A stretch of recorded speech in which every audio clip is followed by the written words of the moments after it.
Welcome to the podcast, Organized Mayhem. We're coming to you from 110 South 11th Street, which is the home of Morea and the Rap Shack.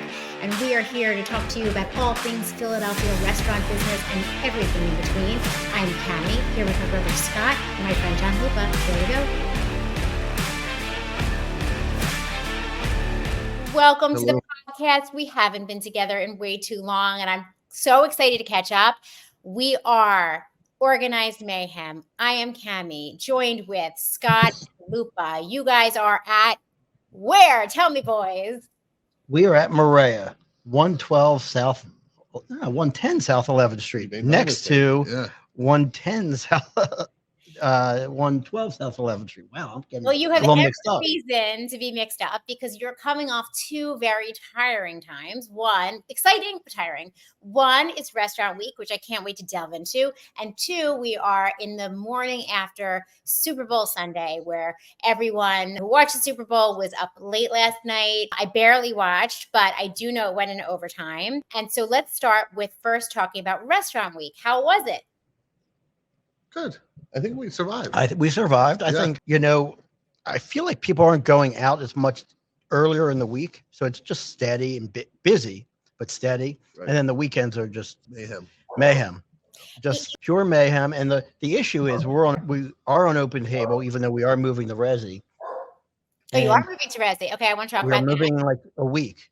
Okay. So if you're looking for us on open table starting the 20th, I believe, you will not find us there. We will be on Resy. But what was happening was people were calling or being like, we can't get a reservation. Then 2 seconds later, they would get a reservation. Basically what happens is with open table, and I'm sure with Resy too, people are canceling the reservations and opening a reservation simultaneously. So we're fixing like tables, and then all of a sudden a new table pops up. So it gets a little hectic. I have a question for all of you. A lot of these people are multi-reservation people. I've never make multiple reservations. I pick one place and I'd stick to it. Yeah, no restaurant. That's the problem with restaurant week. People pick do 10 restaurants. Yeah, 10 restaurants, and then on Tuesday I can make this one. Yeah, and just where they want to decide to go. It's obnoxious. It is obnoxious. Where I can say that I'm guilty of this, not for restaurant week, and I do want to find out about restaurant week. But so, for example, like my daughter goes to college in Syracuse. And so parents' weekend is a big weekend where reservations get booked up really, really, really fast. And there's not that many restaurants in Syracuse. And there's like a handful of really good ones. And so you quickly, as soon as they announce the date, book as many as you can. And you're dealing with teenagers. And so it's like, okay, so I have a 4 top here, but what if she wants friends? I have a 6 top here. I'm sure that is the most annoying thing to hear as a restaurant owner. You're the type of person I dislike. Yeah. You know what? I just thought, what a great mom. Make multiple reservations in case she wants to bring friends. Jeez. So yeah, someone brought me a baked casserole. I'm sure the baked casserole is better anywhere we're going out to eat, but I think that starts in the panic. I think there is this, it's kind of like COVID hoarding where people worry they're not going to get what they want. Right. So it's restaurant hoarding for restaurant week. And I imagine as a business owner, that really stinks. Is restaurant week, do you think, is it something that you're like, this is a really important part for our business, it helps grow our clientele? Or you it is maybe too much worth the headache? And where do you fall on that continuum? Can I give my opinion? Then you give yours? I can't wait for your opinion. My opinion is I feel like it's a coupon. And anytime you release a coupon, you'll get a business boost. But just because I have a coupon for L'Oreal shampoo doesn't mean I'm always going to buy L'Oreal shampoo. Mm-hmm. If I'm the person clipping the coupon anyways, I'm probably not going to go there. I'm not dedicated to one place or another. Yeah. Of all your examples, I don't know. L'Oreal shampoo but is what you chose. Well, because I was just watching this coupon cutting, crazy coupon cutters this morning. But no, I think these people they come for the deal. And I think we get a big boost in business. But other than that, I don't know if they're definitively repeat customers. What I like about it is that you go to I go to all the tables, talk to the customers, test the food, see what is good, see what's working, see what's not. We talked about the short rib ravioli, which we're putting on the menu. Everyone loved it. Oh, good. The chicken, we not got we got great reviews, but not spectacular reviews. So I decided we'll go to a different direction. So no, overall, I thought we got very good reviews for the chicken, but just there's good reviews there's great reviews and there's menu reviews to put it on the Right. menu. It takes a lot to get on the menu. It takes a lot for me to say, okay, this is right. Going to be a long-standing menu item. What was the highlight of Restaurant Week? I thought the first Saturday was great. Surviving the second Saturday was tough. Was tough just because that we were having that open table. I won't call it a problem. It was just like you have an 8-top, you set up an 8-top, and then a 6-top, which we had next to it, canceled, and then it becomes F2-top, 3 2-tops, and then you're like moving tables around like crazy, and customers aren't, and they not that they should understand. It's just it's wild. I mean, it's wild. Well, to me, the double booking under 2 different names and then asking to sit together is outrageous. We had people. No, we had one 10-top. Oh my God, that happens parent weekends at school. But go ahead. So we had one 10-top at 6:00, and they couldn't get a reservation for the second 6-top till 8:15. And they all came in together. No, they didn't come together. You were in the kitchen. Yeah. They were like, we see a table next to us, the only table left in the whole house at the time that was available. They're like, we just told the 8:15, which is our family, to come in right now. I'm like, yeah, no. I'm like, that we're seating somebody right now. I mean, like we have 200. So basically, on that Saturday, we sat 275 people. We had 137 cancellations, and we still sat 275. So very hard to plan. Impossible. Yeah. And everyone was really nice. I think I might have said this on the last podcast. Well, you were not part of the last podcast. I was not. Yeah. Why weren't you a part of that? So this is very bizarre, but for some reason I was waiting for you guys to call me. You guys were calling me. I didn't believe you were calling me. I made you show me your phone. It said that you called me, but I did not have, and I showed you my phone. I did not have any missed calls. So Cami, this is a pitch for. I know what you're going to say. Boo. No, this is a pitch for Android. Sometimes Apple fails. I have to be honest. So if you want to, yeah. But if you knew that we were starting at, well, actually, I can't really say that because we never start on time. We never start on time. So I was like, maybe they, who knows with those 2 knuckleheads? They could be like yelling at each other about a Chinese restaurant somewhere. I mean, like, I don't know. So I was really like, just wait. I was literally sitting around waiting. So, this will be interesting for our audience, that we are probably going to be starting to do these podcasts in a studio. And you know what I think when you do it in a studio? I think you actually have to do it on time, because I think they have people after. Oh, yeah. So, hey, you're the biggest problem with that. 100%. Don't worry about me being on time. I know. Yeah, but it might be in Manioc, which is. Well, you can't wake me up like you did today. Yeah, he almost overslept. I worked out this morning. I really was pumping it out. I felt really good. And I go, I lay down for a second. Cami, also, no smoking. How do you feel? Terrible. I don't know why everyone doesn't smoke. I wish it was good for you. Listen, back in the 90s, you could have seen me with, a cigarette in hand and lip liner. I don't get it. You don't have to get it. It's great. Have you ever tried it? Really get into an addiction and give it a full go, and then you can talk about it. If you're going to do something, do it right. Do it right. I agree. If you're going to be addicted, do it right. Right. Yeah. I mean, like I remember, so I lived in the 90s. At some point I was living in Europe, and that is like, it literally, if you didn't smoke, it was weird. You were a loser. Yeah. Weird. Like, everyone was, I remember just sitting in cafes. Right. Lighting one cigarette after another. And so, like, I haven't had a cigarette in a very long time, but I still. Were you in Amsterdam? I think they were lighting other things in there. Yeah, I was in, I was everywhere, but like, times have changed. And now having teenage girls, I don't think any kids, like, I don't see any kids with cigarettes. I think that's total. I don't see any kids. From what I know, from children, they're vaping. And I don't understand, as like this is where like an old fart mom comes in. I don't understand the lingo. Like, I don't understand when it means I'm vaping nicotine and when it's like dual. Like, I don't know what the lingo is. I don't know if I get it either. And I'm way younger than you guys. Yeah, I don't get it if people are smoking pot or cigarettes. Or nicotine. Me either. And I have to ask. But then again, I don't want to know. Me either. I don't want to know. But also, smoking marijuana has become more accepted than smoking cigarettes. So not only that, I was just talking to someone. So I have 2 dogs who are very anxious. and I'm starting them both on CBD. And, so anyway, I gave my one dog, Rosie. You get in trouble on this podcast for that. No, I don't think you can. CBD is totally good because Gizzy needs it. Yeah. Gizzy doesn't need anything. He's a perfect dog. So yeah, I was prescribed from my vet. I gave it to Rosie the other day because she's been so bad, and she was so out of it. Her whole personality seemed different, so I've got to adjust that. I won't, but it's even for pets. Like I think like pet business, big business. Hey Cam, since you last were on, I got a mug now. I see you have a mug. What's in that mug? Where'd I get it? No, what is inside the mug? How truthful do you want to be? Well, one of our great sponsors of Captain Morgan, Diageo. So I have Diageo. So we have, and we appreciate it. And so that's Captain Morgan. And then I also got, look at this, podcasting pillow. Wow! Oh my God, we're so professional. That's it. That's it. That's all I got. So a mug filled with Captain. How about this? Our dad wants to be on the podcast.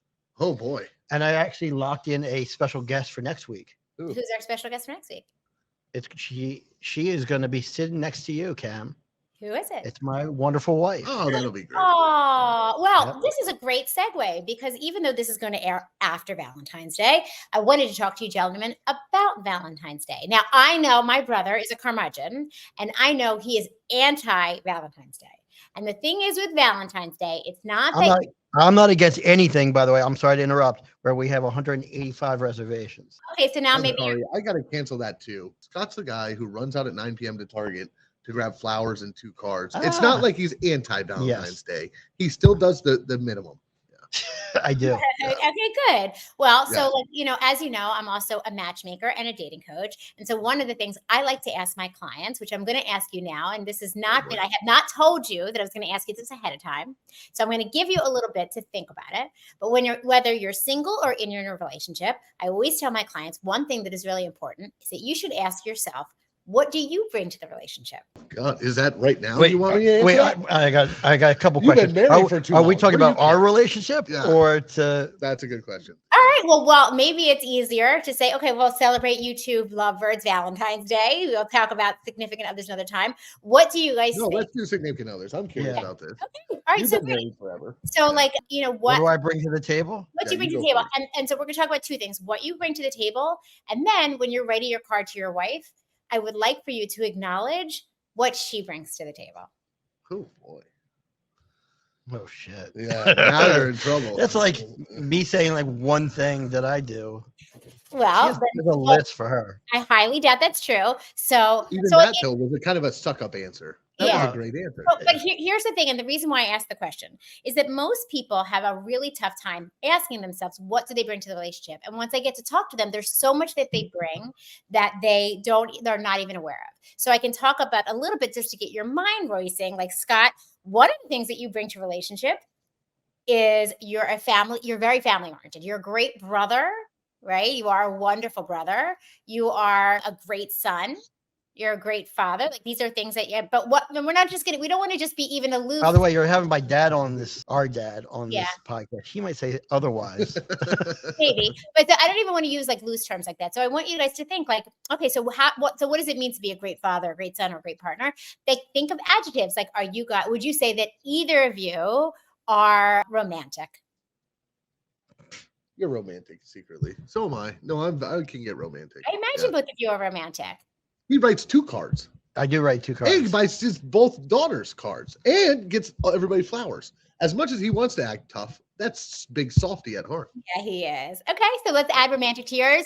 And what about Lupa? Do you think that if when you're in a relationship, how are you romantic? I like the gesture thing, like, secretly planning a nice dinner and then following through, and it all kind of works out nice. And then the after dinner cocktail that there's a flower waiting at the bar or something. Now, would you say when you say secretly plan a nice dinner, is that a restaurant or are you cooking? Cheesy. That is ridiculous. That is ridiculous. A flower at the bar. If it works out, you go for the after drink, and if there's a flower waiting, what's a better sell? So sweet. Okay, so are you making the dinner? Or are you going out to eat? Going out to eat. I'm a big. If you want to listen, I can always cook at home. Cooking for two is complicated. I'm sweating over the stove. I don't know if people can tell because the camera takes so much weight off, but I'm a larger fellow, and I don't know. I just don't want to be sweating in my house and like worrying about dishes. Okay. Always go out for the romantic. Yeah. Okay. And so one of the In my things that I'm going to say, the reason why I love Morea as a good destination spot is because for me, especially now that I'm 50, one of the things that I like in a restaurant is good lighting. A well-lit restaurant does make you look better. And I think that Morea is the perfect, it's not too dark, it's perfectly lit. And so like definitely a great date spot. And the music. So, and I would say like maybe a little bit more romantic music that night. Ooh. Romance. What's romantic music? I think you would put in Spotify just some romantic music. I mean, Okay. So by the way, your brother's learned how to use Spotify recently, and it's like change I'm a techie. he's just typing in things, and we have a whole new Yeah. playlist every week. Yeah, Speaking of that, our parents and technology can be a little lackluster. My dad said to me the other day, you know what I learned how to do with the phone? I can send you a contact. And I was like, call Apple. Somebody call Apple. My dad is for hire. Like, I mean, we've had phones for a long time, but he was really excited he could share a contact. To be honest, maybe you could take a lesson. No, I mean, I'm good. I've been using, I forgot that star 72 was a thing. So, because we open a little later, you don't know what that is? Forwarding. Call forwarding. So, like, we open at Morea at 4:00. And so on a Monday, on a Sunday night, I'll forward the phones to my cell phone. Nice. Yeah. So I learned how to do that. Very nice. You learned how to do that? Oh, okay. I'm getting back to romance. I would say, let me ask you, and I'm going to ask you one more question about what you bring to the table. Mm-hmm. Do either of you think that you're good listeners? I'm a good listener if people talk normal and say something that's worthwhile to listen to. And I'm going to be 100% honest. No, I don't always listen with 100% of my ability. Okay. I listen to everything my wife and my kids say. He listened to about 5% of what I say. And next week, well, we can have Sherry on. I'm going to remind her. Yes. Remind me that we should cut that into next week's episode. I like that idea. Of what his wife says. That's amazing. Like so, Cam, you didn't watch. Going back to the Super Bowl, you barely watched the Super Bowl. How about the halftime show? What about the halftime show? I didn't like the halftime show. Oh, you wouldn't because you're anti-Atlanta. I thought it was a great. Oddly enough, because I do matchmaking with Valentine's Day coming up. A lot of people booked appointments with me as a matchmaker to get started during the Super Bowl last night. I didn't even think of taking myself off the schedule. And so last night I did talk to a lot of singles in between the games. Now, typically with the games, like I don't know who's playing or anything like that, but typically with the games, I do like the commercials. And I just haven't had a chance this morning to check like what were the best commercials of the night. So can you guys fill me in what good commercials were last night? The only one I liked was the Christopher Walken one. I don't even remember that one. Everyone, he was walking the streets. He was in a restaurant. Everyone talked like Christopher Walken. Oh, really? That's kind of funny. Okay, I'll have to look at that. Yeah. Boys, did you think it was a good game? A little slow start. The first half was very abysmal. Yeah. But then the second half picked up. I was saying once they start scoring a lot. That's kind of what happened. But the first half was boring as can be. Yeah. So for me, everything that I like about football is not on the thing. So I certainly like to see the Mahomes and Taylor hugging. I'm not Mahomes, Kelsey and Taylor hugging.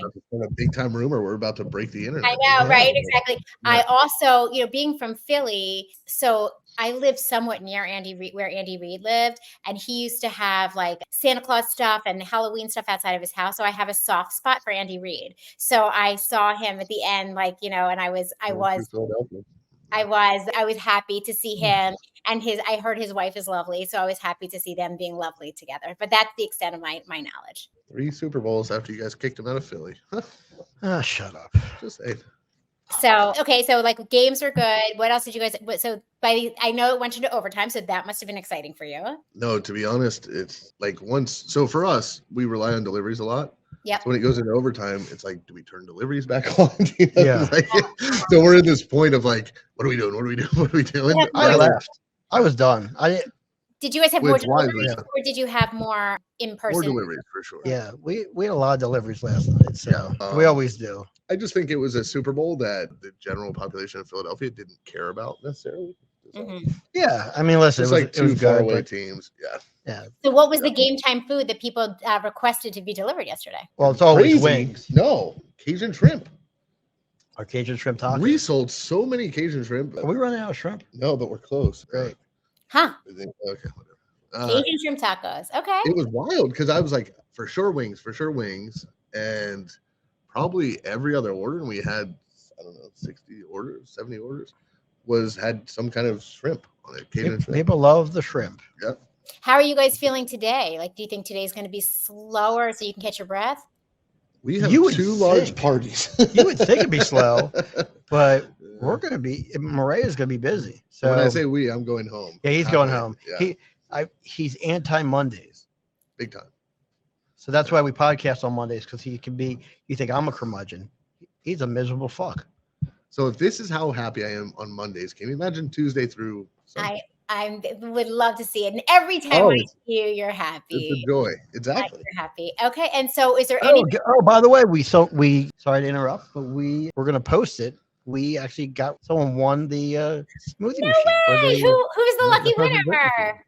We have the video. Should we wait for the video to come out before? Yeah, we'll post that with the spot. Yeah, I think it'd be great. All right, that's great. Well, I really hope that the person who wins it gets great use out of it and maybe sends us pictures along the way. Make us happy that it found a forever home.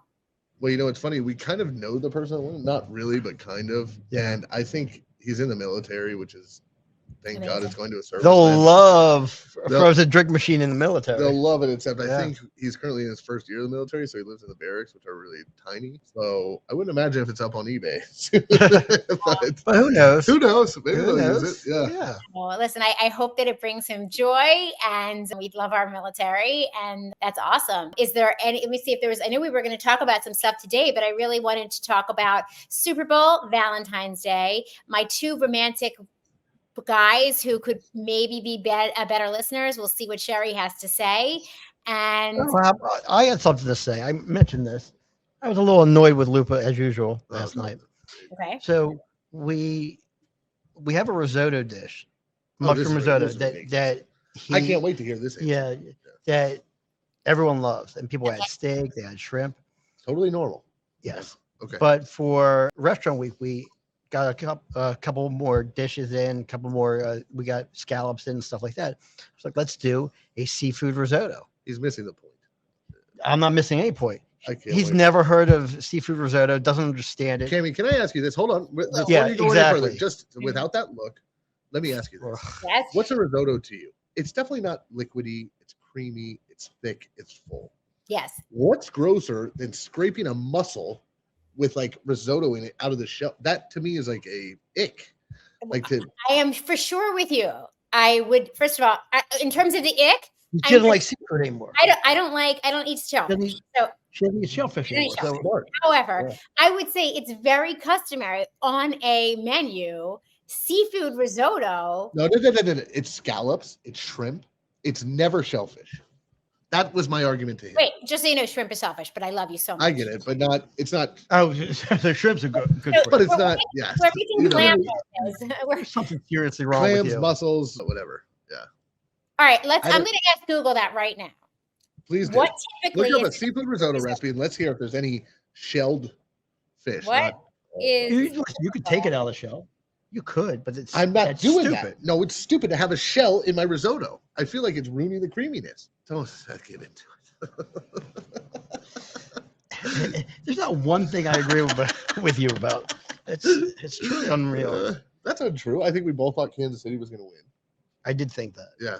But okay, hold on. Seafood. But I could, but for different reasons. I thought that Kelsey and Taylor Swift would be cute.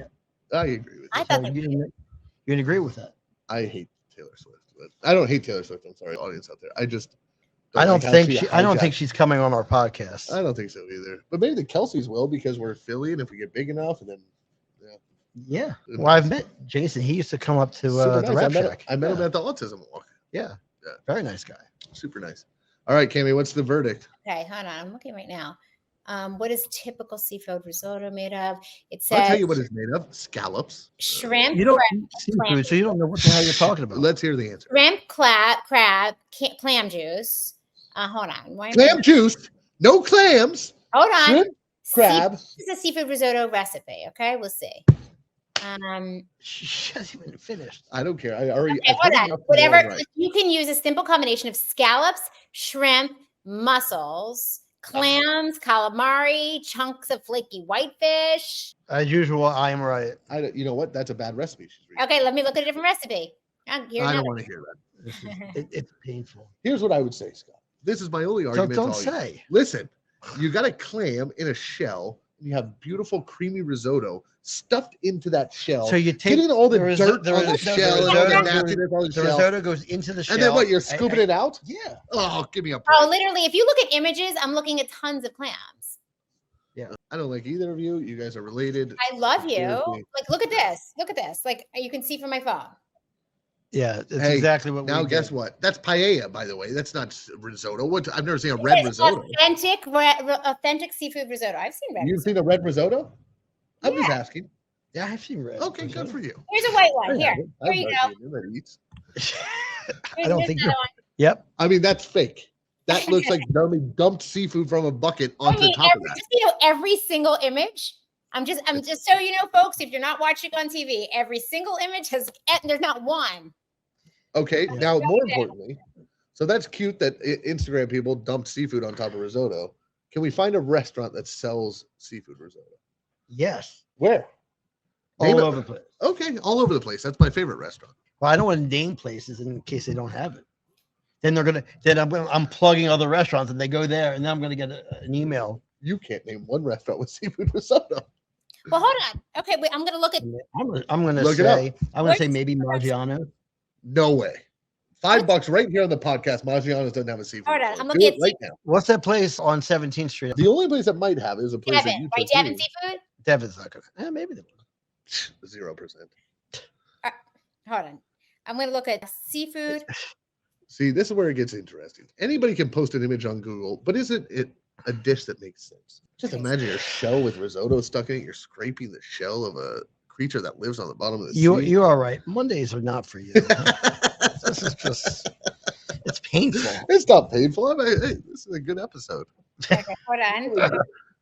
I'm looking at Devon. I heard the door. Somebody's here. Maybe a cook. Assuming Louise. Hold on.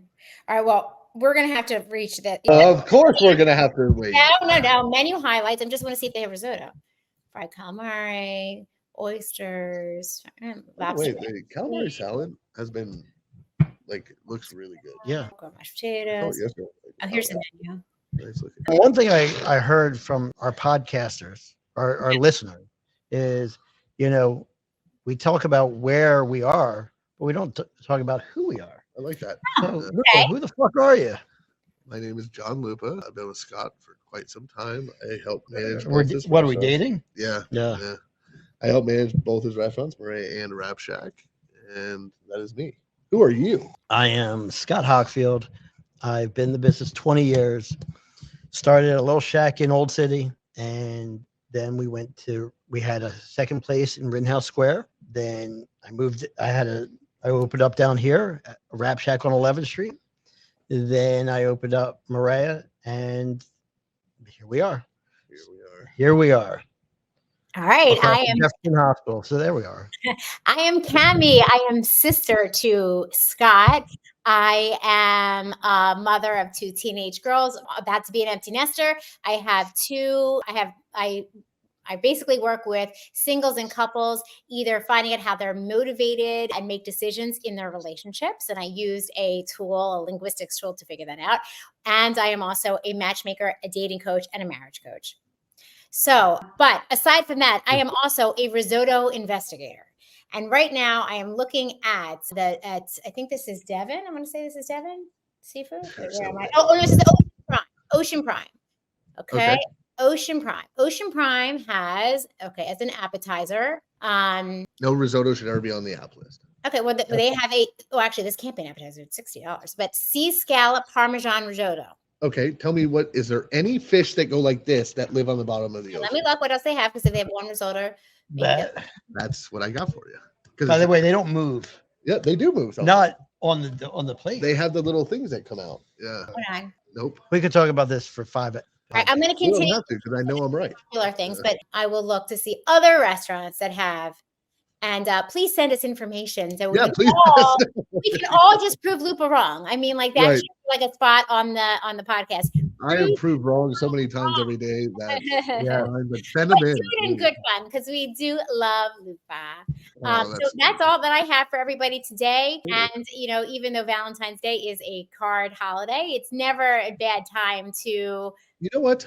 The matchmaker needs it flipped on her. What do you bring to a relationship? Are you Oh, romantic? Question. It was a lot going this way. Now it's time to put you on the spot. What do you Are you romantic? Yeah. I am Don't extremely. tell me don't give me too many we don't details. want But details. I am extremely romantic. I would say what I bring to the table is that almost to a fault, I love to care for and find things like to make the people that I love happy. It really gives me a lot of joy to make people in my life happy and to think of things that they like and to, to make sure that I send cards and emails reminding people of what makes them special. I'm very nurturing, extremely nurturing, and very almost easygoing to a fault. There's not much that bothers me. So that is what I bring to a table. What I lack in terms of what I bring to a relationship, my math skills are awful. I mix up numbers all the time. So that means like anything with a date, time, I could easily mix up. What the hell happened to you?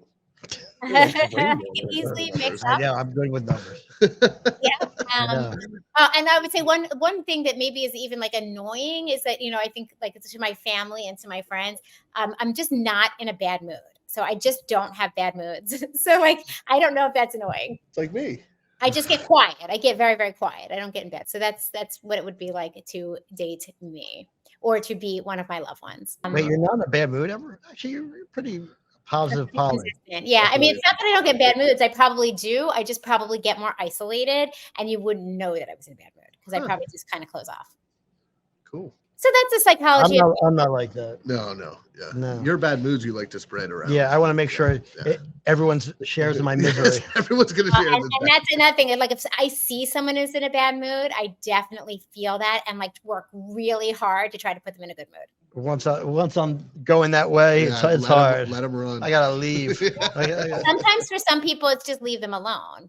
Right. No one leaves me alone. Yeah, that's kind of part of the problem, I think.